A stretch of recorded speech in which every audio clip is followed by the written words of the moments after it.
Ouais. Ce que j'ai remarqué là ces derniers temps, le plus gros challenge que les personnes qu'on accompagne aujourd'hui dans le mastermind et dans Gold, c'est j'ai recruté un closer. En entretien, il m'a dit qu'il était bon. Il s'est formé par un tel ou un tel ou un tel. Et en fait, je vois que ça ne tient pas la route. Et donc, j'aimerais qu'on parle un petit peu de ce sujet aujourd'hui, de ce qu'on appelle la formation sales sur le marché francophone. Euh, 100% des personnes, et c'est vraiment pas pour parler de donner envie d'acheter ou quoi que ce soit, mais 100% des personnes que moi j'ai formées et que j'ai placées dans la licence Gold, pour pas citer de prénom, chez Nina, ou chez T, ou chez Charles ou ailleurs, ce sont des personnes qui sont encore en poste et qui performent. La question c'est, aujourd'hui, moi je peux plus recommander des gens que je connais de mon entourage, qui sont closers, etc., aux membres mastermind parce que je sais pas en fait ce qu'ils valent vraiment. Je pense que c'est un problème du marché et ça, c'est cool qu'on en parle. Et Xerus, tu pourras nous expliquer pourquoi ça arrive, parce qu'à mon avis, avec un œil de marketing, tu vois, on va bien le comprendre aussi. Globalement, aujourd'hui, en formation sales, il y a deux types de trucs. Il y a des gens qui sont très très très pointus et qui font du perfectionnement. Et il y a le marché de la reconversion. Quand tu sors de reconversion, que tu n'as peut-être pas encore eu de job et que tu n'es pas encore passé par du perfectionnement, tu as juste appris la compétence papier, ben non, t'es pas bon. Et c'est normal en fait, tu peux pas l'être. Quelqu'un qui sort d'école, qui a jamais fait un stage, peu importe le sujet, il est pas bon. Et ça, c'est un truc, le marché n'a pas encore réussi à le régler, parce qu'on a les deux piliers de la formation sales sur le marché. On a les formations reconversion, quelqu'un qui part d'un autre métier et qui apprend le sales. Et on a les sales qui ont déjà été formés, peut-être ils ont déjà eu des jobs, et ils font de l'amélioration, tu vois, de la mise à niveau, du perfectionnement. Ces gens-là, quand ils sortent de perfectionnement, en général, ils sont bons. Mais ceux qui sortent de reconversion tout de suite, tout de suite, tout de suite, sans passer par de l'amélioration et par du test en conditions réelles, bah, c'est normal que ça soit un peu plus galère, en fait, hein. Et du coup, Rachid, vu que tu prends pas, toi, de la reconversion, c'est normal que les gens qui sortent de chez toi, ils soient efficaces. Je suis désolé, moi j'ai repris de la reconversion et les gars ils cartonnent. Ça dépend du volume, je pense. En fait, Si t'en ouais, prends 3, c'est ça facile. dépend Si du t'en prends volume. 150, c'est un autre problème, Ah, quoi. moi j'en prends, moi c'est que du mentorat. Je fais pas de l'abattoir.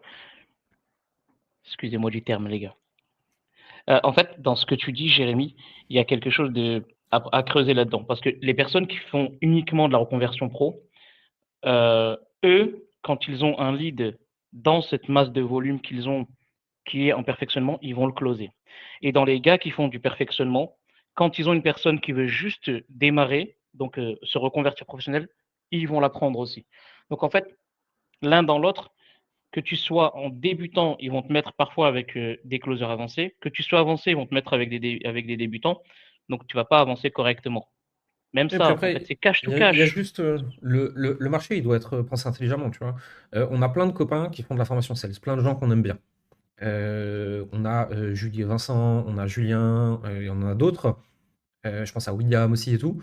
Mais en fait, quelqu'un qui vient de se reconvertir, ok, tu ne le mets pas sur un méga challenge ou dans une boîte qui fait 500K par mois et qui a besoin de gens qui surperfent. Tu le mets avec quelqu'un qui est de taille intermédiaire, qui est au courant, qui recrute quelqu'un qui est plutôt débutant, qui va prendre le temps de le former progressivement.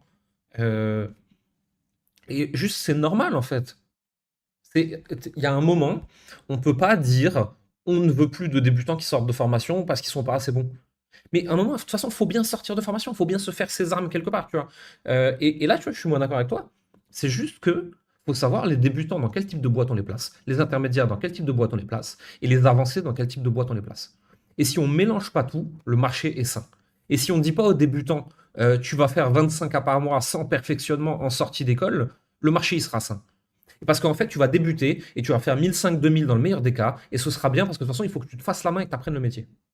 Tu viens de mettre le doigt sur quelque chose d'important, sur les fausses promesses. Mm. Parce que quand un closer sort d'une école de reconversion professionnelle, quand il va aller voir son partenaire, il va se vendre comme un closer à player. Donc, venez les gars, on se dit les choses. Franchement, on enlève tous les filtres. C'est de la mythomanie de A à Z. L'école de closing fait des fausses promesses. Pas Le gars, toutes. Pas toutes. Sors-moi une école aujourd'hui de oui, pas toutes, hein, mais sors-moi une école, à part celle qu'on connaît, parce que voilà, on travaille avec eux, comme tu as dit, Julien, William, ça, c'est des gens qui, généralement, sont dans le perfectionnement, donc ils connaissent et ils sont contre ces fausses promesses, ou même encore Julie.